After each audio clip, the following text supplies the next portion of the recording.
I was only 17 when I took the gold medal in fencing at the 1928 Olympic Games in Amsterdam. My country celebrated me.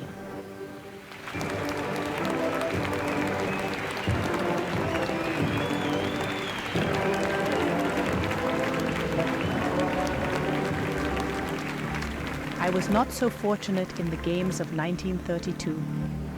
My father had died during training, and 2 hours before the competition, I was told my boyfriend, naval officer Erich Gelhar, had drowned. I competed anyway.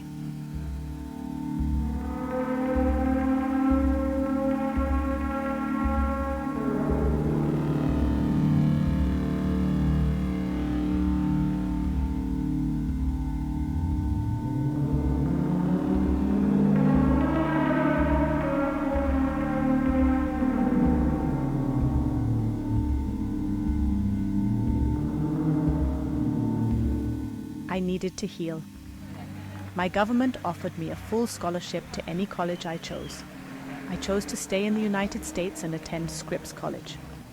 It became my sanctuary.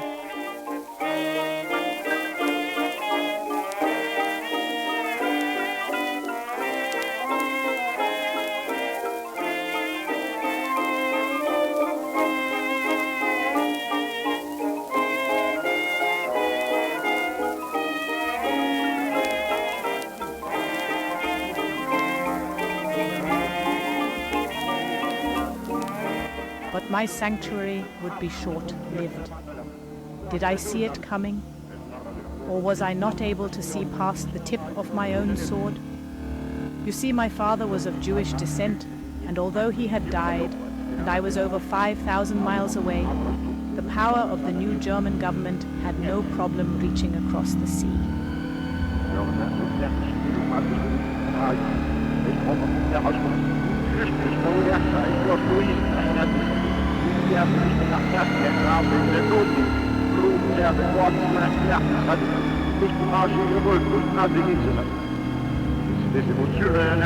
My membership in my hometown fencing club Offenbach was terminated, which ended any official affiliation with German fencing. In the summer of 1933, my German-sponsored International Studies Fellowship was withdrawn on racial grounds. It was only through the generosity of this college that I was able to complete my studies. But all I wanted to do was to go home.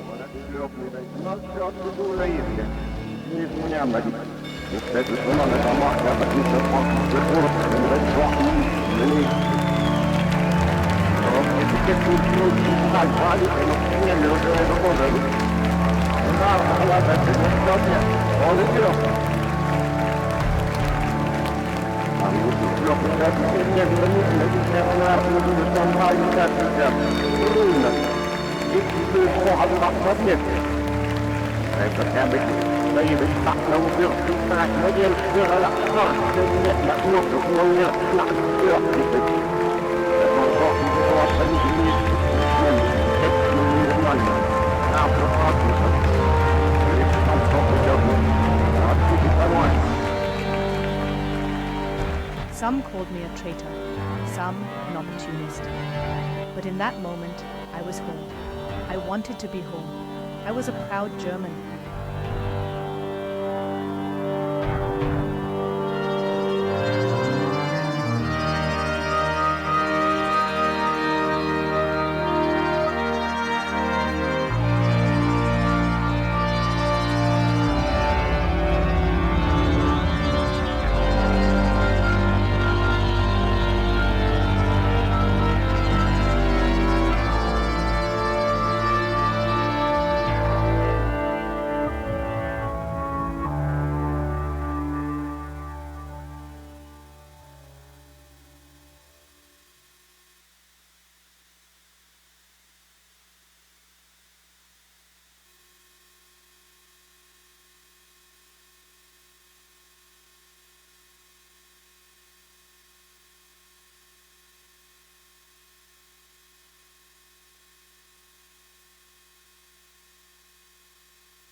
Well, howdy y'all.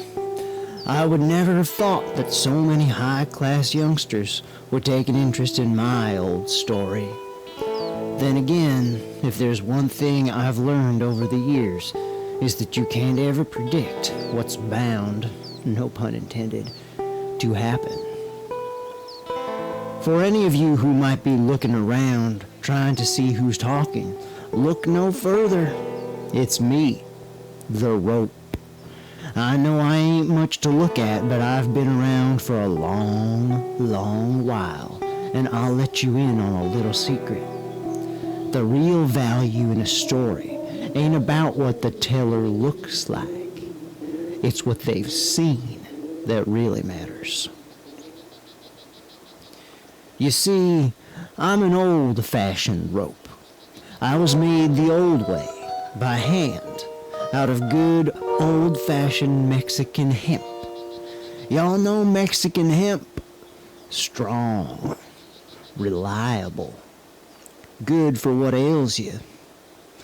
Back when I was made, this land you're sitting on right now was part of Mexico.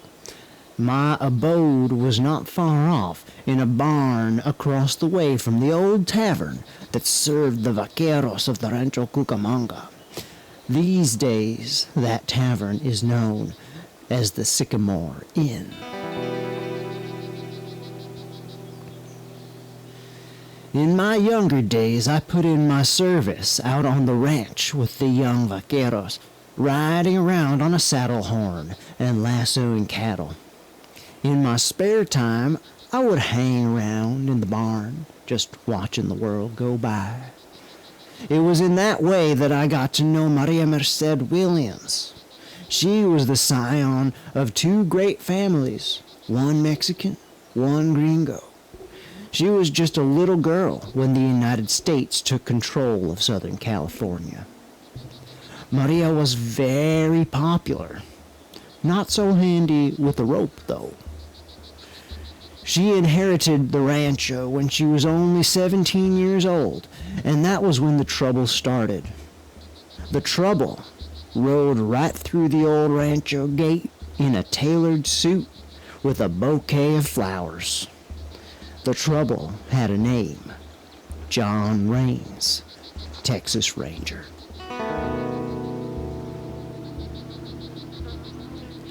Raines took Maria's heart by storm.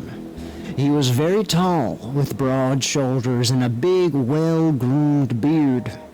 They married the day after her father's funeral. Then, Raines took everything else. His first act as husband was to seize his young wife's inheritance and register the land under his own name, a violation of Mexican law, which finalized the dispossession of Maria's Mexican family. Of course, the family were none too happy about this, especially Maria's sister Francisca and her husband Robert Carlyle.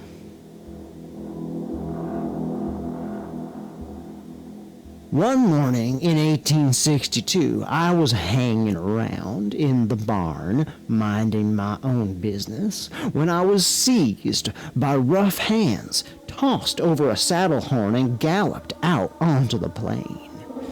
It came as a surprise.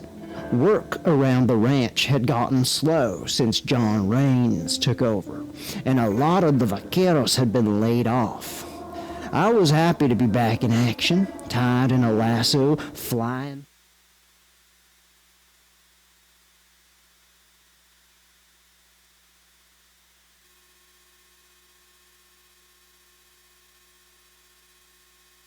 The dispossession of Maria's Mexican family.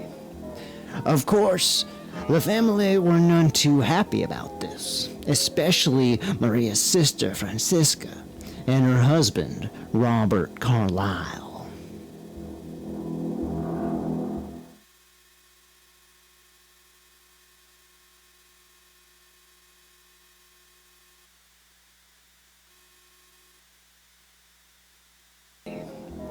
Of course, the family were none too happy about this, especially Maria's sister Francisca and her husband, Robert Carlyle.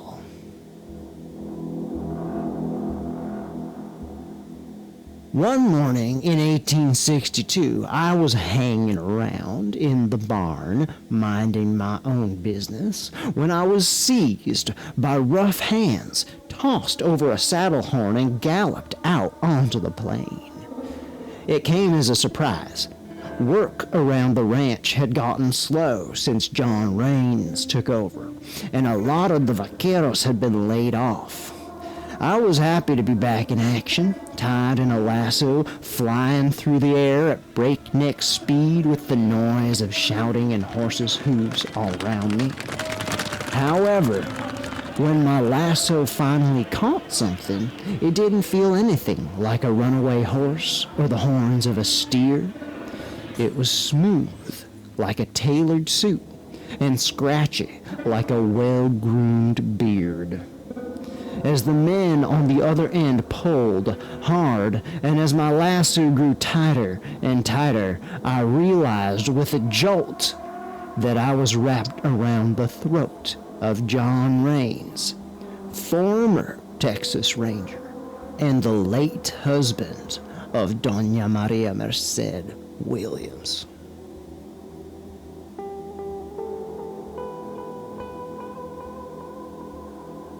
That night, I was brought back to the barn in secret and put back on my hook, as though nothing had happened.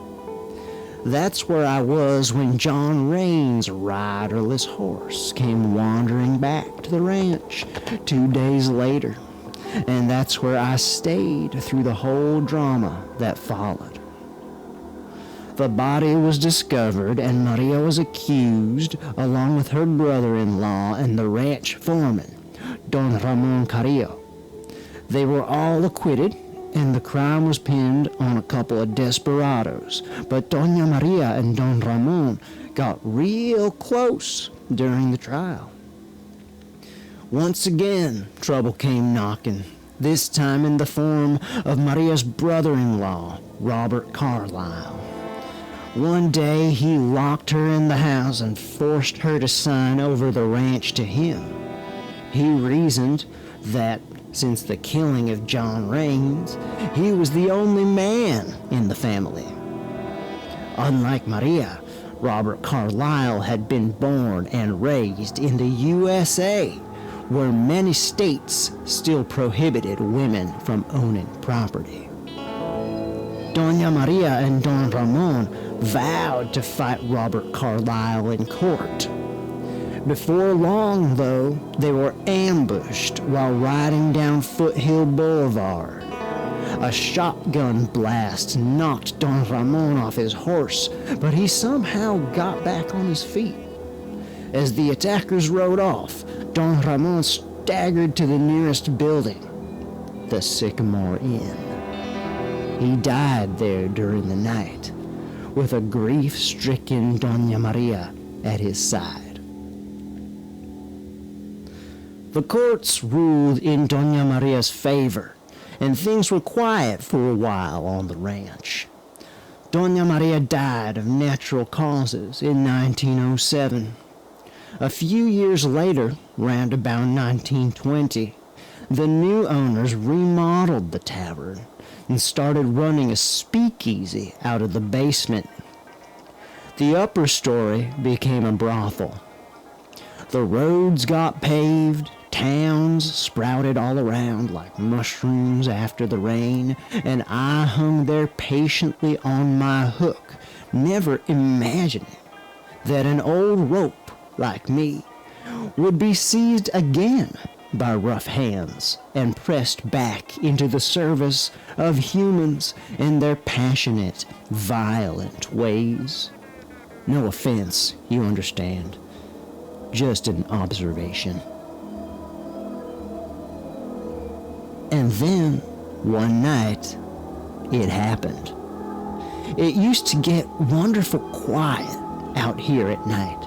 Before the street lights were put in, the freeways were built, and loudspeakers were invented. The nights used to be terribly dark as well. In the pitch-dark barn, one moonless night, the soft murmuring of plants and animals was shattered by the sound of a single gunshot. It came from across the way, the Sycamore Inn.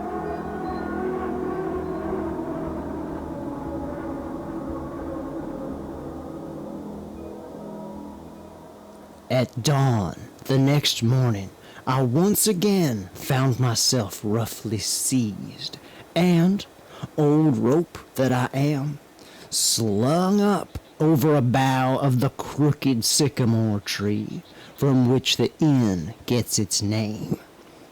There were men shouting, lots of men, shouting and dragging a tired-looking woman towards the tree. I never learned her name, but I recognized her. She was a local girl whose family had worked on the ranch back in the days of Doña Maria.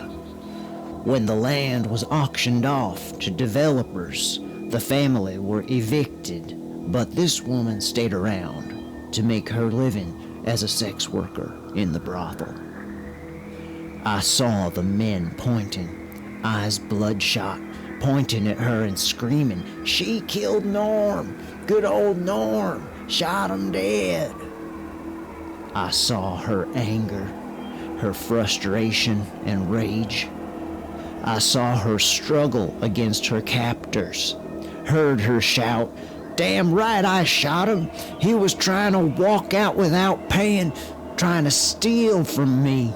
You bastards reach out and take whatever you want from whoever you want just because you can. It ain't right, and it's gotta end sometime, somewhere. For your friend Norm, it ended last night, right here at the Sycamore Inn." Seemed to me what she said made a lot of sense. The men didn't listen though.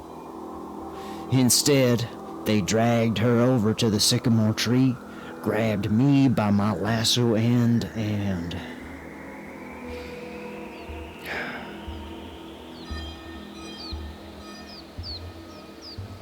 I don't have to tell you the rest. You've all lived in this world. You know what kind of a place it is. Now I know I'm just a rope made out of old hemp and stories. Today, you're gonna become one of those stories, because today, I'm looking at you. Now, pass me along. I don't see as well as I used to. Go ahead, pass me on. Don't be looking at my wrangler. You pay attention to me. Go on, pass me on. So listen, while I'm getting a good look at y'all, I've got a question for you. If you humans are so dang clever and resourceful, Why is it that more often than not, you can't seem to bloom where you're planted? Seems to me you're always chasing the horizon, addicted to competition, trying to prove yourself by beating someone else and taking their land, their life, or their dignity. It happens again and again, from ancient Rome to Plymouth Rock, from the plantations of Liberia to the Gaza Strip. One of you displaces another, and then that one goes on to displace the next one, and so on and so on. Each and every one of you is, or once was, native to somewhere, near or far. And yet, here we are, sitting together on Gabrielino land.